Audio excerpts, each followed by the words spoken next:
Hey guys, it's Alex, and I know it's been a while, but I'm back here in my home studio, Hidden Gem Creative, and I wanted to give you guys a quick brand new update on the progress of the studio space. Let's go.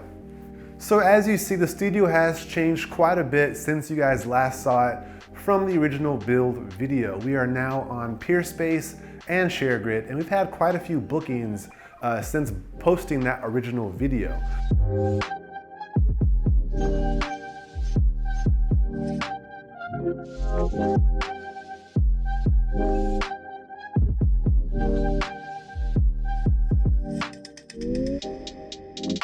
So I want to give you guys a quick tour on what has changed, also my thoughts on what I like and what didn't quite work out for me based on the build that I did and what I might change for you guys.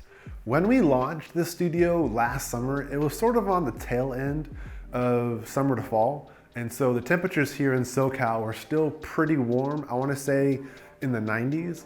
And that became kind of a problem here in the studio. And so to kind of mitigate that, we had 2 fans in the studio at all times.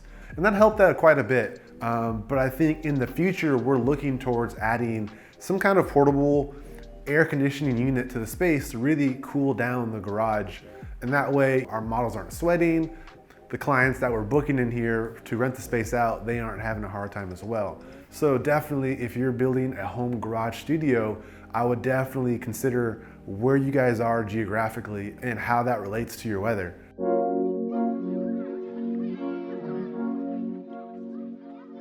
Next up, what really surprised me was the Neewer seamless backdrop support. I know the brand Neewer gets a bad rap sometimes because they are on the lower cost end of film gear, and typically we kind of associate mentally, a lower cost item being maybe lower quality. But that certainly wasn't the case actually for the Neewer seamless backdrop support. Once I hung it up, I realized just how strong it really was. I think the key is once you bolt in the actual support structure for the backdrops, it's really important to make sure you mount those support rods into a stud in your ceiling or your wall. We actually bolted it to our ceiling, and we made sure we use a stud finder to find the studs in the ceiling, and it's worked out great. It's been, I want to say, we launched this space back in September, I think, of last year. And again, we haven't had any problems at all with the Neewer support. My only gripe is that while the support and the chains do feel really strong, and I can see this lasting a good long time, I noticed that the backdrops tend to want to come down by themselves sometimes, which is not good. So what I've done to help mitigate that is I went to Lowe's or Home Depot, whatever store you want to go to, and I found like a little, I'm not sure what you call it, a bike hook, but whatever you would mount into your ceiling or a wall to hang up a bike, basically, that has like a little hook curve to it. I put that into one of the walls next to my backdrop support, and that just kind of holds the chains back. And it also helps kind of keep those chains from moving if the backdrop wants to kind of creep down at all.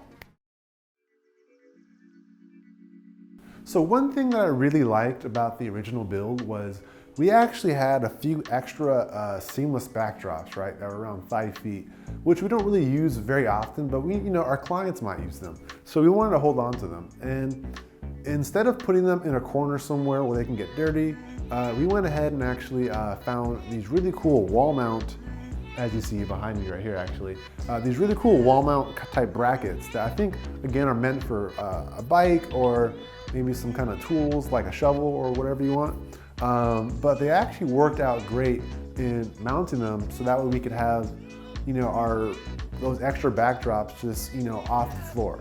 And as you see here, there's quite a few other things up here besides just the backdrops. We have these 4-foot light tubes that I'm sure you've seen in our other videos with lighting.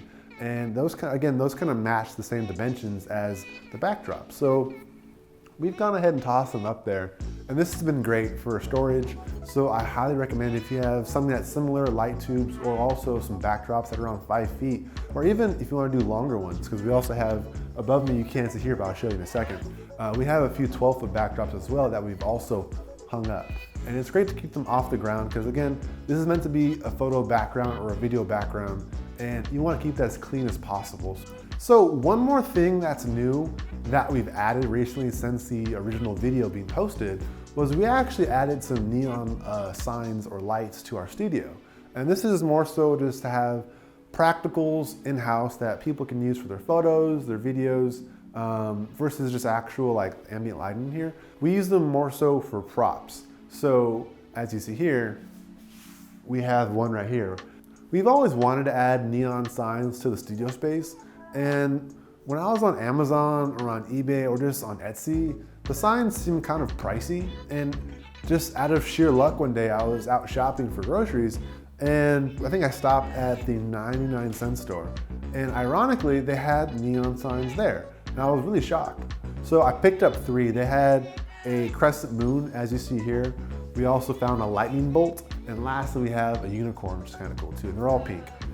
I think the neon signs that they had there were only pink. So if you want teal or orange or red, then you might have to go online. But I would check first at your local dollar store or 99-cent store, and that might help you guys save some money.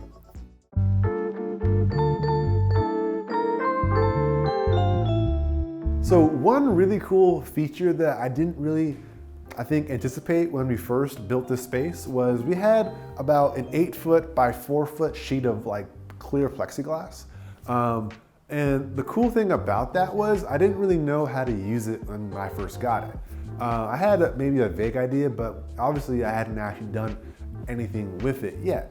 But since having this space and shooting in it personally for my own portfolio, I've gotten kind of creative on what you can do with this plexiglass. And it's great because you could use that in your studio space as either like a rainy window glass to shoot through, or to have in background behind your model, and you could backlight that with some raindrops and light. Also, what I didn't really think about until this one shoot I did was using it as a window effect. So not having it actually in my shot, but putting strips of tape on the glass to make this kind of tic-tac-toe pattern, and then shine a light through it to act as if it's like sunlight going through an industrial window, hitting your model, and really causing these really cool shadows and silhouettes on your talent's face or body. And I think that really was the coolest thing for me, was being able to mimicking a bigger space than what you have in your garage. And guys, that is it for today. I hope you enjoyed this video. Giving you guys a quick update on the space. I know it's been a while, but I wanted to show you guys what we've been up to. We're still working on making the space the best studio possible within the realm of being a garage. So if you guys are thinking about building a studio out of your garage, check out our original video walking you guys through what we did to build the space from the ground up. Also, check out our affiliate links in the description below to see what products we use to help build this space out. And guys, that is it for today. I hope you enjoyed this video. If you did, please give me a thumbs up, guys, and also leave me a comment down below. I'd love to hear your thoughts and feedback. And last but not least, guys, if you have not yet, please subscribe to the channel. It does help support it, and it keeps you guys updated each week when I release new videos. And guys, that is it. I'll see you next time.